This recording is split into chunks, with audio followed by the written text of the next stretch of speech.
afternoon class.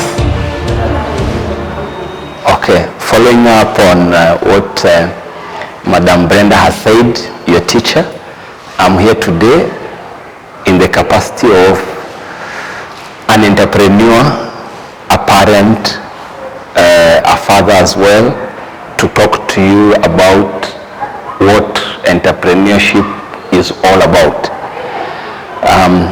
I'm excited to be in your presence, to share my knowledge and to enlighten you on what entrepreneurship is. So let's engage. If you have questions, you have concerns, anything that you feel, we just relax and have an easy conversation. So I'll start by introducing myself, who I am. My name is Celestine Uwineza, father of 2 daughters, ages 10 and 7. Definitely a husband, a brother, to 2 sisters, and I also have other 2 siblings, boys, following me, so total of 5. I'll start by what is entrepreneurship? What is business? What does it take to be considered successful? Because success is relative. There are those who think success is more money, success is more properties, success is more kids, more siblings. So whatever or however you define success, it's relative. What is success to him and him is not what is success to you. I personally, if you ask me what success is, everything I do, the bottom line is happiness. It doesn't matter how much money I have or I want, how many properties you acquire, if I'm not happy. So happiness for me forms the core of everything. And then of course, there are those who will say, okay, as long as I have as much as I can gain, I'm successful. For me, I want to be happy first and foremost, and then the rest of the things will follow.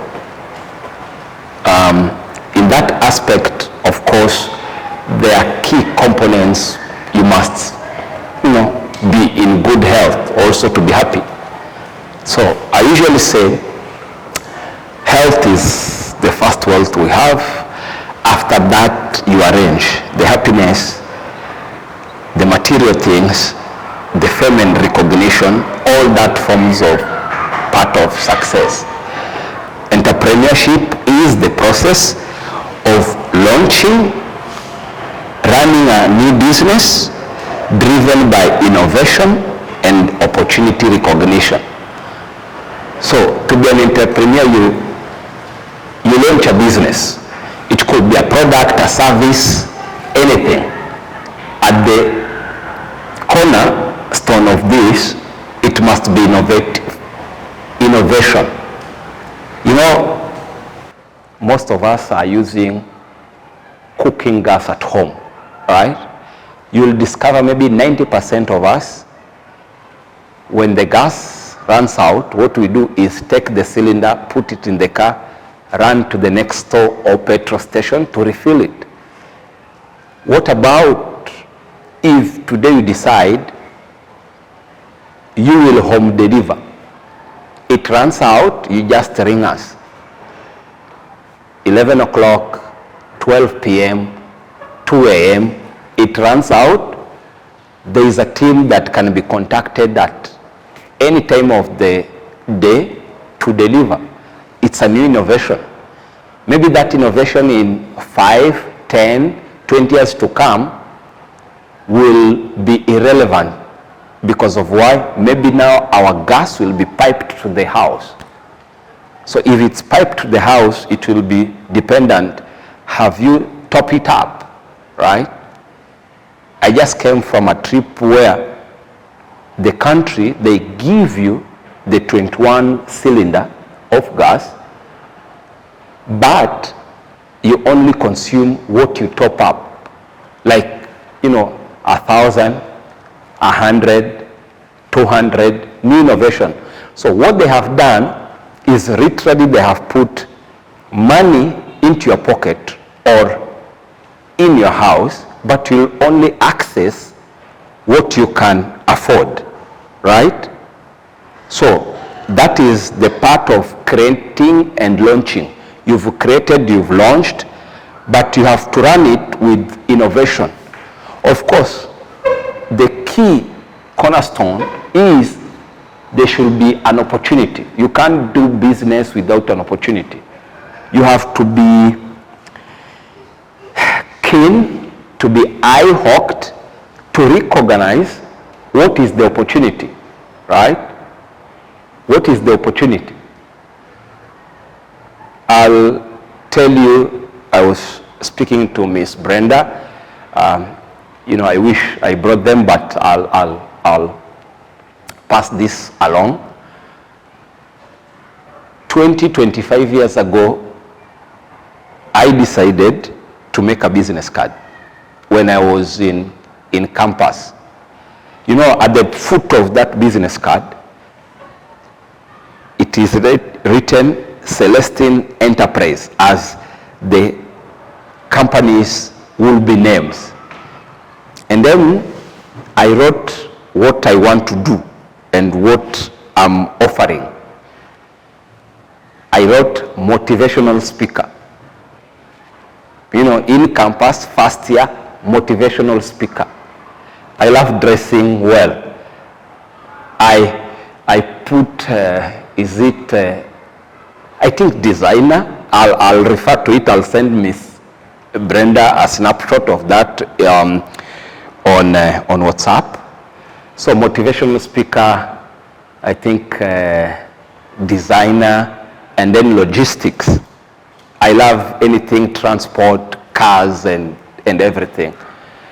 And something told me this is not going to be just local. So I wrote East Africa. I wrote Nairobi, Kigali, Kampala. Nairobi, Kigali, Kampala, the East Africa, the circuit. When I received the call to come and give this talk, I didn't think even twice about it. I knew that this is it. This is the time. Sometimes you have things that have been instilled in you, a seed that is within you. Only you, not even your parents can recognize. What you can do politely is to let them understand. Sometimes they will not understand. You don't have to prove otherwise. It is progressively things will align. There's a book I've read, I'll remember the author, it's called The Secret. In this book, the content is that you have to have positive thoughts. Try to fight away any negative thought, right? Positivity does not mean you are oblivious of the realities of what's happening, right? You just fight the negative aspect. You fight what you feel is, driving you down. Yeah, you keep focus. So in that aspect of my business card being called here among many other forums I've had, I always felt that I can impact people's lives through my story by speaking to them. At the moment as we speak, I not only run Premier Real Estate Services, a boutique firm in Kigali, dealing with real estate, premium homes and anything real estate. On the side, I also have a logistic company. So you see, what I felt then and what I kept focusing on has manifested itself over the years, right? So what am I saying to you as young people? You must believe in your dream. without shadow of doubt of what you can do, what you can achieve, and then pursue it.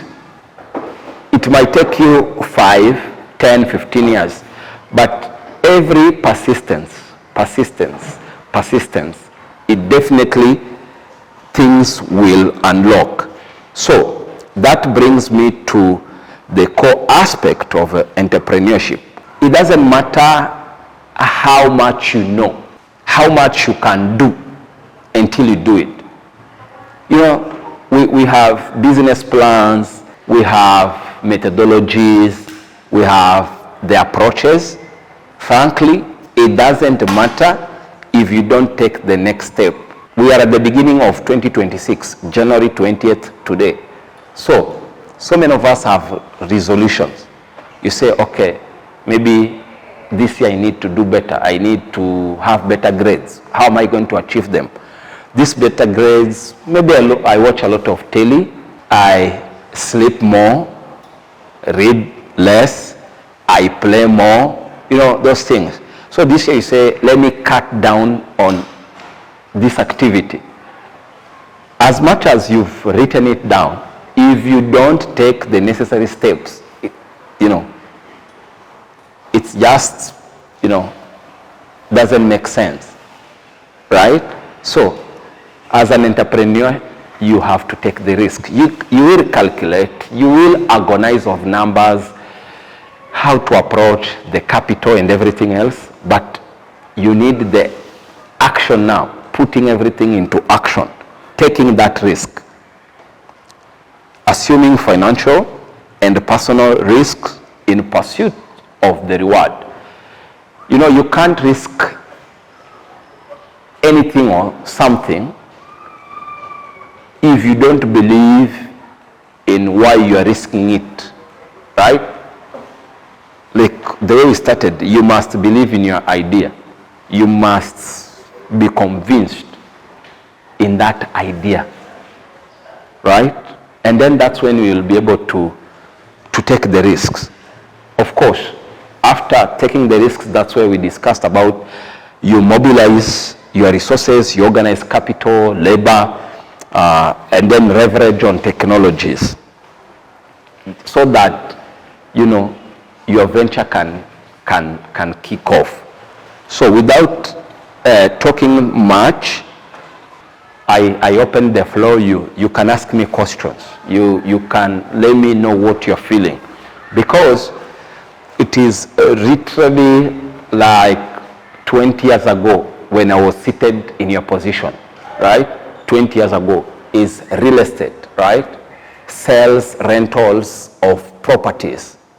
And we are specific who we are serving. We are specific who we are giving our service to. We deal with premium properties, high-end homes, you know, high-end offices, targeting 3 clientele. We target businesses that are coming to open the operation in Rwanda. It could be a new headquarter.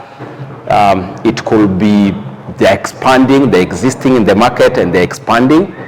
The second target client are expatriates who come to work for particular organizations.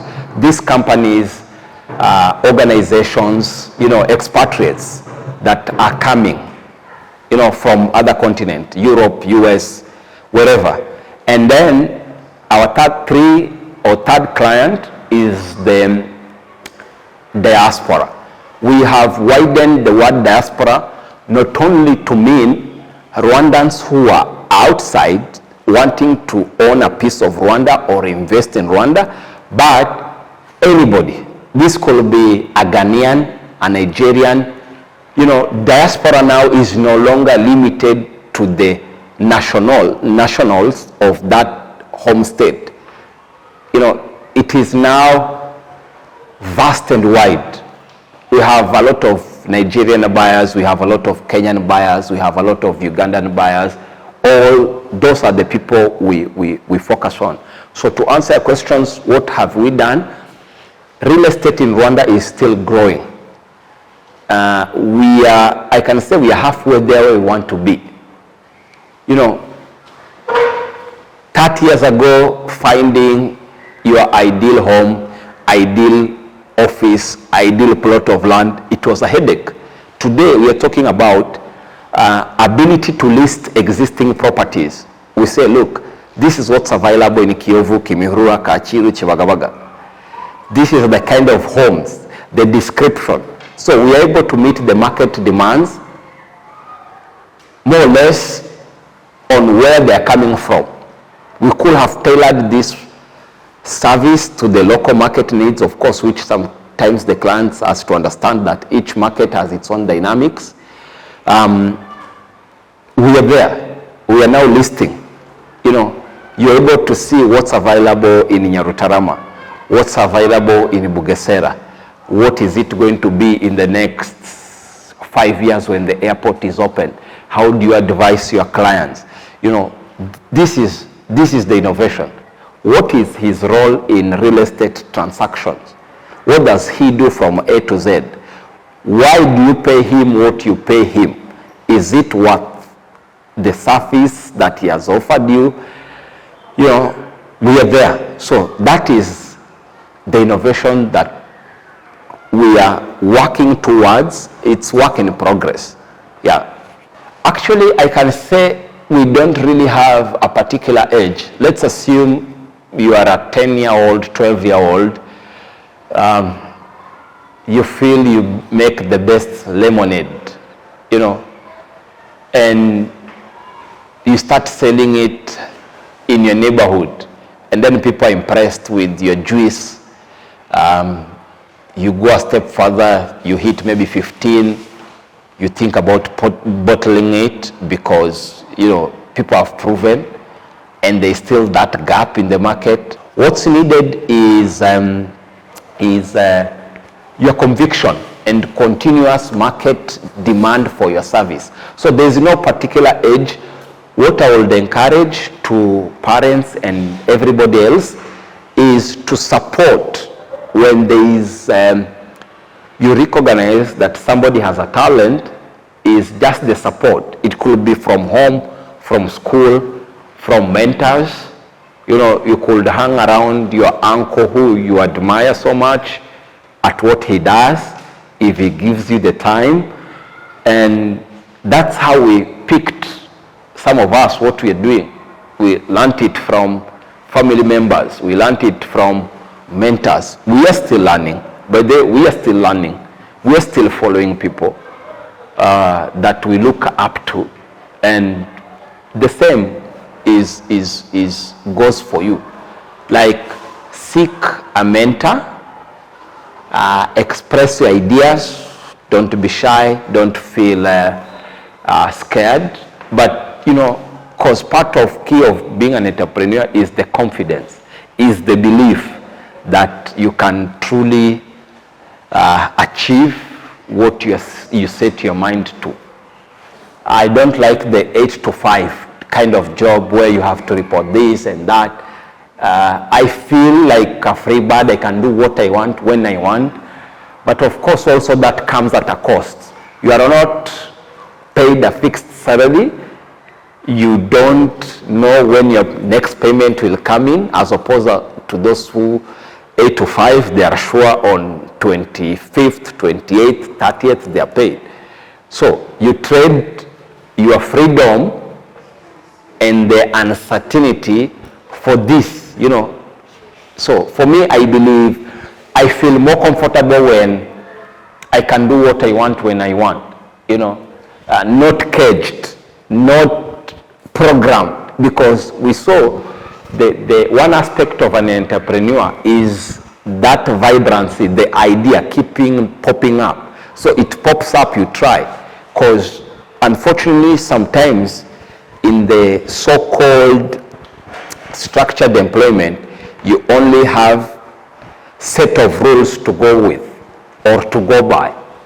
You report at 9, you exit at 5, you are an accountant, you do this paperwork, prepare the payroll, that's it. So this person kind of loves the routine, days in, day out, years in. 30 years, boom. So for me, the personality of being free and uncaged is what made me take up entrepreneurship. This is for assisting other audiences. Like I said, it goes a long way in terms of giving back to society, showcasing that we're not only here to make money or to just accumulate wealth, but there is another aspect to an entrepreneur. So today, in my capacity as a father, as an entrepreneur, of course, there is the aspect that needs to be put out there. Yeah. So if you see on our mission and vision, we intend to be the best boutique real estate firm in East Africa. And then eminently, part of the challenges has been human capital, in the sense that do you get the like-minded people to execute your tasks?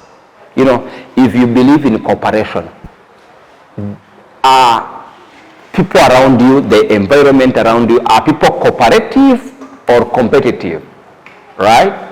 Do people really understand what this service of real estate, rental, sales, acquisition mean, right? So for me, it has been about human capital. Of course, as we expand regionally, no longer in Rwanda, but in Uganda, in Tanzania, in Kenya, you think about now capital, right? And other frameworks that you may encounter in different territories. It could be the market dynamics, the authorities, regulation, and everything else. So human capital, financial capital, those are the kind. And then, of course, we have to keep moving. Regardless of the two, you have to find a way of working around them. So our business partners are real estate developers, those people who construct homes for rent, for sale, those people who own multiple properties, those who have plots of land for sale. We partner with the banks that finance our clients for mortgages. We partner with business organizations that are able to sponsor their staff to buy homes. That's where we come in.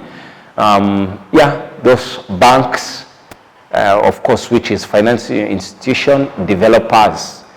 Yeah, those are our key business partners. In addition to agencies like us, you know, you need fellow realtors to execute a deal. So if you are an agent or run an agency, we consider you as our business partner.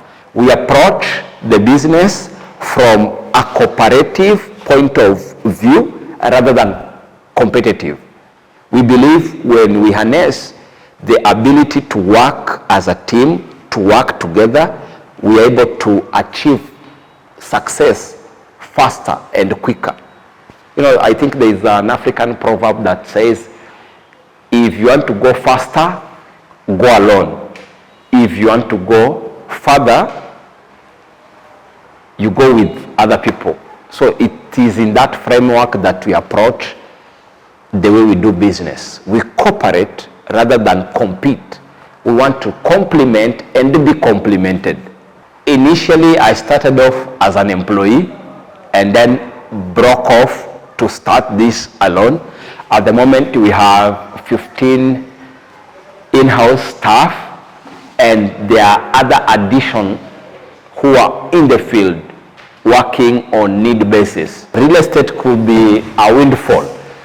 I think we've closed something for $20,000 in a single day. That took us 3 days, quite surprising.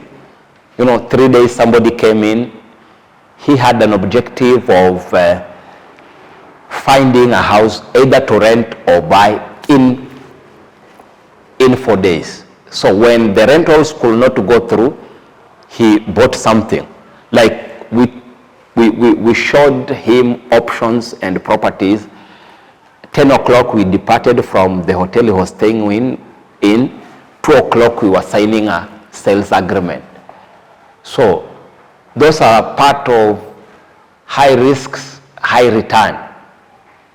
I did disclose that part of the entrepreneurship is the uncaged, the not so routine 8 to 5, Monday to Friday, year 1 to year 10. Today you can make it faster. It can take 6 years, 6 months to make something else.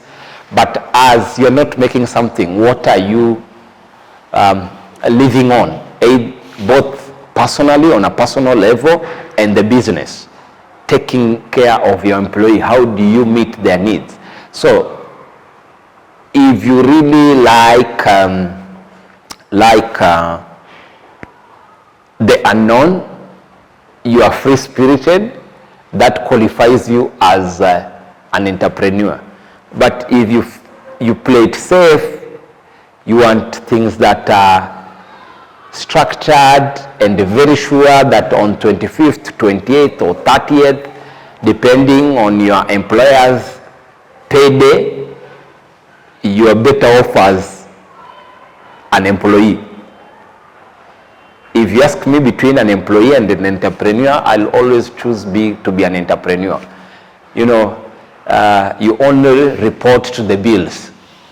It's just your expenses and these other bills and the obligation you have that you report to. Of course, if I sleep today, if I don't put in the hours and the work, there are things waiting for me. If I don't want to be overwhelmed and being pressured by these needs, I have to work. So it's a trade-off. Comfort for what is definitely known, and then uncertainty for the freedom. My company's name is Premier Real Estate Services. So I'll share with Miss Brenda some of my cards. She'll give them to you. We've been to business since 2013. That's 12 years ago. This puts into perspective what I said about ability to talk to young people. And I'm fortunate to say that we used to have talks from the so-called old folks. Nowadays, we see Gen Zs, what they can be able to do. They can be able to talk to younger crowds, older people. So I'm looking forward in the near future to see some of you taking the stage, speaking to us as your parents, as your mentors. Sometimes your parents may not say it, but deep down, they know. The most important and the point I'm putting across is the self-belief. If you're going to look outside for validation, you may not find it. If you don't find it, are you crushed? If you're crushed, of course, everything goes down. So there is at the core, at the center of everything else, you must first and foremost believe in yourself. Let nobody put you down, right? Let nobody put you down. Of course, you're not going to prove ABCD. You must be level-headed, humble, grounded. The most important aspect, not only to an entrepreneur, but for me, to a person as a whole, that is very key, very key. A lot of do's and don'ts, a lot of rules. If you're going to be a successful dad, successful mom, successful businessman, successful student, you have to be disciplined. So as an entrepreneur, I have to be disciplined. If Brenda tells me I need to be here for the session from 4, am I disciplined enough to be here at 4 as stipulated? Am I able to be disciplined enough if I make certain amount of money and I owe obligation to my employees as well as paying taxes? Am I disciplined enough to pay them on time, to pay what I owe as taxes? Discipline. Discipline means if I want to be healthy and be in shape, I say I wake up at 5, do a bit of exercise to maintain my fitness. Do I do it, or is it just written? Like we said, it doesn't matter what you know until you start putting it into practice. So the cornerstone of everything else, be disciplined. When I was growing up, I always loved about, execution, project management, anything property. Back then, there's a reality TV. You can go and check. It's called The Apprentice. Apprentice, the main cast is Donald Trump. By virtue, he has been running real estate in the US. So I loved the reality TV. He would put people together, give them a project. These people would break into groups, and then there'll be a project head followed by other roles, and then these groups would compete, and he will call them into a boardroom. He will assess what they have done, select those who've done well, walk out, treat them to whatever, and then the losing groups comes back into the boardroom, and he will try to deduce what happened, what went wrong, and he will say among maybe the 6-7 team members, you're the one who messed up and somebody was fired. So it will go on and on and on and on until there's a winning group and there's a winner. You can imagine starting 40, 30 of you so that one of you wins the ultimate position. So for me, that was the inspiration. Of course, your mentors, people you look up to, they change with time. But for me, I loved that. That's where I picked up the real estate. Those are the kind of mentors we looked up to.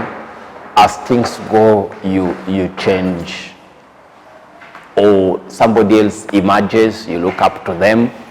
It in different aspects, business-wise, family-wise, spiritual life-wise, it depends.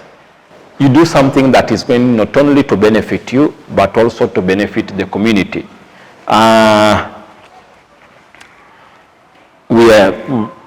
We talked about innovation. We're innovators.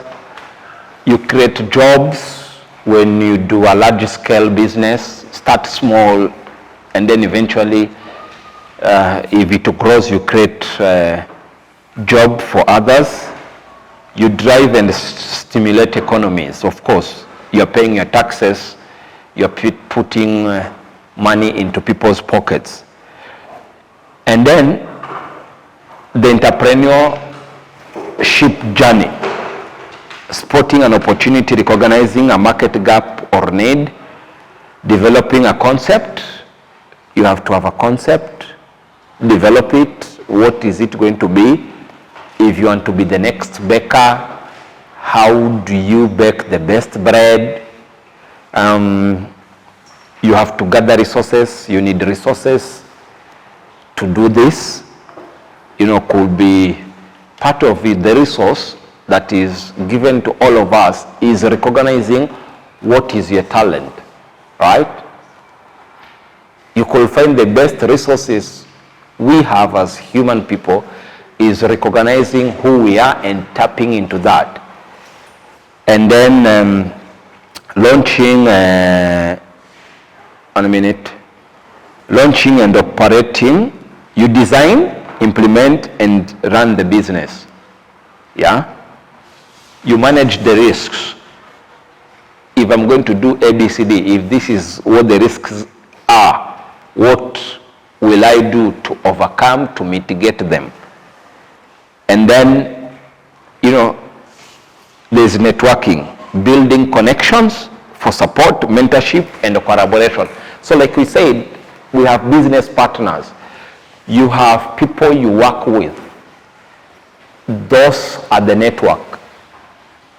That is one aspect that an entrepreneur needs to tap into, right? Networking. This is not 8 to 5. You're not in a cubicle on a desk working. You have your antennas, high. You are able to connect with people. You are not a loner. You are a team player. You are aggressive without being arrogant, without being proud. So those are the things. I'll conclude why entrepreneurship matters. It should matter to you, to everyone. It fuels economy and development. Anything that you do that is new, that is innovative, that is able to give people employment, put food on their table, that's economic development, right? Improving living standards. Yeah? And then enhancing efficiency. So, Madam Brenda, I'll thank you for this. I did open the floor midway so that they can ask questions. Maybe I'll conclude by asking them a few questions. We see where we stand. We know, what is the take home, because if everything allows, I would want to follow up on particular cases, or whoever wants to follow up with me, we can be in touch. So guys, as you go home today, that's what entrepreneurship entails, and I look forward to next sessions where I will understand each person's interest in the club, what your future looks like, what your anticipation is, and then of course definitely we are here to offer our little inputs where we can. Because like I said, we were in the position that you are in. We are on this side. We are looking forward to seeing the best bright minds that are from Green Hills High School, Green Hills Academy, embrace the entrepreneurship journey, right? And next time I'm going to hear maybe what he's looking forward to doing, how that can be stimulated, and encouraging each and every one of us to take the next step. So thank you for having me this afternoon. I appreciate the opportunity, the time to be with you. Just go home feeling encouraged that you are loved, you are cared for, and the sky is not even the limit. Yes, sure. We can follow up. I'll send you the business card, yes, like 20 years ago, and I'll bring the current ones.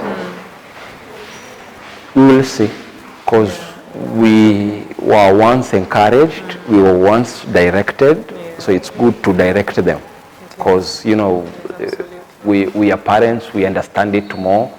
Why are you telling me this? Nowadays, the no's, the don'ts is no longer the approach, but the why. I know for an entrepreneur, time is more important than money. Yeah. Thank you for making time. Sure. I really appreciate it. Thank you so much. And I'll follow up even if you have the questions. Yes. You just forward them to me.